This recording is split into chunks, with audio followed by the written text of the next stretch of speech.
Tout le monde regarde l'espace, mais personne ne regarde ce qui vient de réapparaître au milieu du Sahara.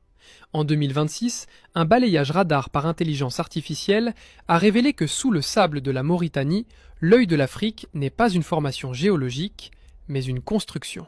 Pendant des décennies, on nous a dit que cette structure de 40 km de large était un impact de météorite ou une érosion naturelle. Mais l'intelligence artificielle du projet Chronos a superposé les descriptions précises de Platon sur l'Atlantide avec les mesures satellites de Risha. Le résultat est une correspondance parfaite à 99,8%.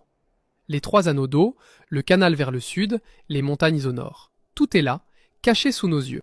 Que le sol est saturé de sels marins et de métaux rares qui n'existent pas ailleurs dans le désert.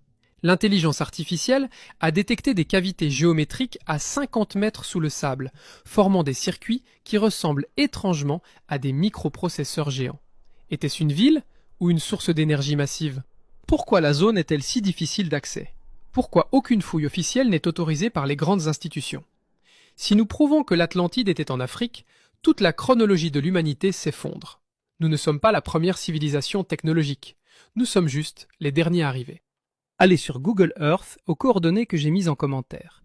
Regardez la forme des cercles. Est-ce que la nature peut être aussi précise? Donnez-moi votre avis. Coïncidence ou cité perdue? Abonnez-vous pour la partie 2. On va voir les objets impossibles retrouvés par les nomades dans cette zone.